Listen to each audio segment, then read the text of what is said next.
ভাইয়া, পার্সটা একটু ধরতে পারবেন? আসলে আমি আমার স্যান্ডেল ঠিক করব।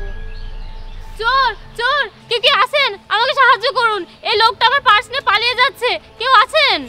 আরে এই, তুমি কি এসব উল্টাপাল্টা কথা বলছো? তুমি তো নিজেই আমাকে পার্সটা ধরতে দিয়েছো। আরে কেউ আছেন? আমাকে সাহায্য করুন। দেখুন, এই লোকটি গর্ভবতী মেয়ের পার্স নিয়ে পালিয়ে যাচ্ছে। আপনি যদি নিজেকে চোর প্রমাণিত করতে না চান তাহলে এক্ষুনি আমাকে 50,000 টাকা দিন। আর এখান থেকে এক পা নড়াচড়া করার চেষ্টা করবেন না, তাহলে কিন্তু গণপিটানি খাবেন। ওই যে একজন আসছে, আমি তাকে বললে সে কিন্তু আমার কথাই বিশ্বাস করবে। তাই আমাকে 50,000 টাকা দিতে রাজি হয়ে যান, আমি ঠিক করে নেব। না হলে আমি সিগারেট করে আপনাকে ফাঁসিয়ে দিব। আরে এখন আমি এত টাকা কিভাবে দেব? আমার কাছে তো এখন এত টাকা নেই। আপনি আমাকে এখনই 50,000 টাকা দেবেন, আর তা না হলে আমি যদি এখন চিৎকার করি নিশ্চয়ই এই ভাই আসবে, এসে আপনাকে ধরবে, আর আমি আপনাকে ফাঁসিয়ে দিব। এই কি হচ্ছে এখানে? তেমন কিছুই হয়নি ভাই, আমরা পরিচিত। আপনি যান, আপনার কাজে যান। দেখুন, এবারের মতো আপনাকে বাঁচিয়ে দিলাম, এখন তাড়াতাড়ি আমাকে 50,000 টাকা দিন। তা না হলে আমি এবার সত্যি সত্যি চিৎকার করে লোক জড়ো করে আপনাকে চোর বানিয়ে দিব। ও আচ্ছা, আমি এবার বুঝতে পেরেছি তুমি আমাকে ব্ল্যাকমেল করার চেষ্টা করছো। আচ্ছা ঠিক আছে, তুমিও আমার কথা মনোযোগ দিয়ে শোনো। আমিও এমন বোকা কেউ নই যাকে তুমি ব্ল্যাকমেল করতে পারবে। তুমি আমার কাছে 50,000 টাকা চেয়েছো, তাই না?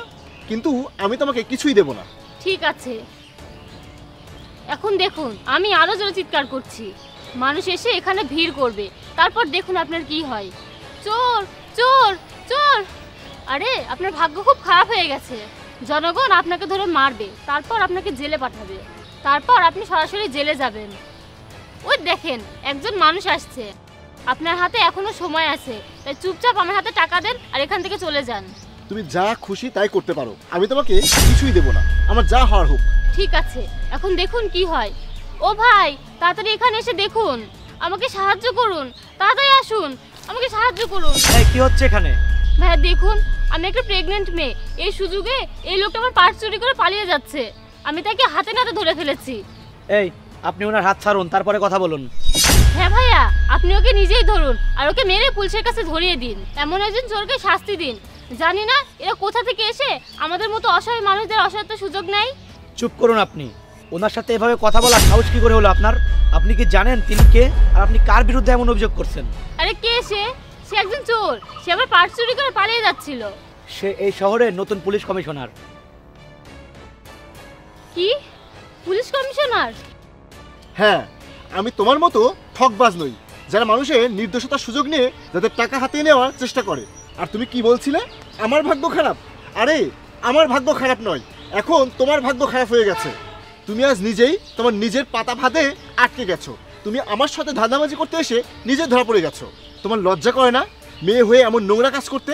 আল্লাহ তোমাকে সুস্থ বানিয়েছে, তোমার হাত পা সবই দিয়েছে, তুমি তো এর থেকে ভিক্ষা করে খেলেও ভালো হয়। স্যার, এগুলো সব পুরনো চাল, আর এদের বোঝানোর কেউ নেই, আর এদেরকে বুঝিয়েও লাভ নেই। এসব মেয়েদের বিরুদ্ধে আগে থেকে অনেক মামলা ঝুলে আছে, এতে এদের কিছু যায় আসে না। অনেক ক্ষেত্রে এসব মামলার সমাধানও করা হয় না, যা আমরা ভবিষ্যতে সমাধান করব। আপনি ওকে নিয়ে যান, এবার আমি দেখছি কি করা যায়। নিয়ে যান ওকে। স্যার, এবারের মতো আমাকে ক্ষমা করে দেন, আমি আর এমন কাজ কখনো করব না। তোমাকে তো শাস্তি পেতেই হবে।